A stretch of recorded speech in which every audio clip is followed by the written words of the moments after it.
I am pumped for this right now. We're at the ICCU Dome in Pocatello, state semifinals action, and hey, for all you sickos out there, including myself, this is only 8-man football tonight in the 1A classification. It's going to be a thriller. I'm starting to feel the Fiesta spirit, okay? Now, I get it. Penn State, Boise State, set to play tomorrow in the Fiesta Bowl. It's going to be exciting college football playoff quarterfinals, but before that, how about this? The Bronco Nation pep rally right here in downtown Scottsdale. It is game day. Who doesn't love some state championship action with the #1 Cary Panthers and the #2 Dietrich Blue Devils, a rematch from earlier in the season. I'm joined right now by Dietrich head coach Garrett Estelle. Garrett, I mean, how we feel? You just got off the bus, so we're just getting on the field a little bit, but how's this feel for you guys, this program, the community, just getting ready to battle under lights here at the ICCU Dome? But don't you worry, I'm here in Scottsdale. We just wrapped up the joint head coaches press conference this morning between Boise State's Spencer Danielson and Penn State's James Franklin as they spoke for the last time before tomorrow's New Year's Eve game. And the football player has overcome the odds and beat a dreaded disease we all know too well of,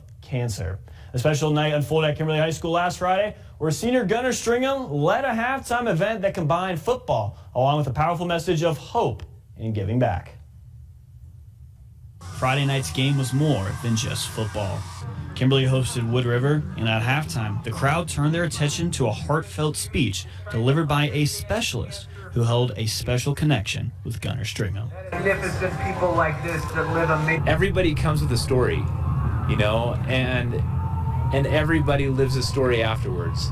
And watching some of those stories unfold is just it is a definite privilege of my job, getting to see these kids just do amazing things afterwards. For Stringham, his story began when he was 10 years old, as he was diagnosed with synovial sarcoma, a rare and aggressive form of cancer that was found in his shin. His mom retells the day they received the news. I honestly, to this day, cannot really remember that day after he told me. It's pretty much a fog. His dad and I, brought him in the room later that night to tell him. That was one of the toughest moments of my life, was to tell my child he had cancer. Stringham underwent 20 surgeries to treat the cancer, starting at the age of 10. When you're that age, you know cancer is a bad word, but not sure what it really entails. I kind of knew it was like a sickness that was bad and stuff, so kind of took it that way, but when I was in the hospital and stuff, I didn't really know what was going on at the time. After countless surgeries, treatments, and hospital stays, Gunnar is now 7 years cancer-free and can do anything he desires. On Friday night, he decided to give back, organizing a 50-50 raffle at halftime to raise funds for the Primary Children's Hospital in Salt Lake, where he received his life-saving treatment. Super blessed because I'm still playing sports this way, and that's the only reason for that is those doctors, they really need it, and that is like a huge donation for them. Stringham came to head coach Joe Dilly months ago with the idea, and of course, he agreed. It's not about the game, this cancer is so much bigger than the game of football, and Gunnar knows that for sure, but I think if we can see a little bit of that, a glimpse into what that's like, that's good for all of us to understand that, hey, this is just a game, cancer's real life. Halftime concluded as the night reached its emotional peak. Stringham, along with other cancer survivors, celebrated their victory with a fireworks show.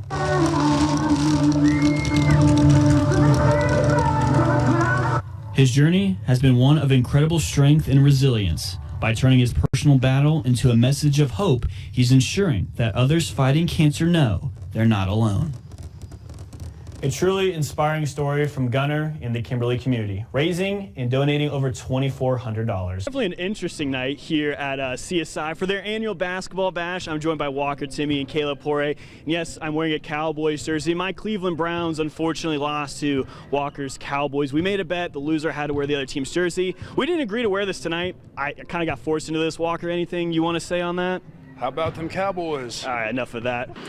Man, what a night to be a Boise State Bronco, am I right? Boise State 21, UNLV 7. The Boise State Broncos have won the Mountain West Championship for the second straight year, and now they get a chance to go compete in the college football playoffs in the new expanded format Boise State will likely have a first-round bye come Sunday. We'll await their fate to see where they match up. But even though UNLV scored in the fourth quarter, this is pretty much a dominant display for Boise State. I'm surrounded by some cacti we see up here as well, but we won't get too much into it. I know Bobby might want to hear a little bit about it, but let's be honest. We're here because we're talking about the Fiesta Bowl.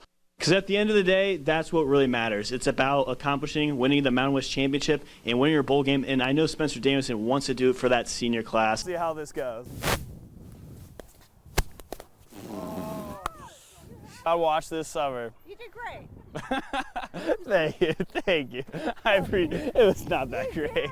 It was not. At Kimberly High School, senior Teresa Plew doesn't just juggle 3 sports, but also a heavy academic load as she competes for the title of valedictorian. Volleyball, basketball, cheerleading. For most students, that'd be more than enough, but for her, it's just the beginning. It's a lot of work, but it's 100% worth it. Feeling like you've accomplished like the things you want to do, it's doable, and if anyone has like the opportunity to do it, I think they should take it and do it. It's not just about the games or competitions for Plew, as those around her see something special in her commitment, leadership, and drive. She's setting the standard for what it is to be a student athlete. It'd be nice if we had, 10 more of her, but she's a great young lady. She's the model of that.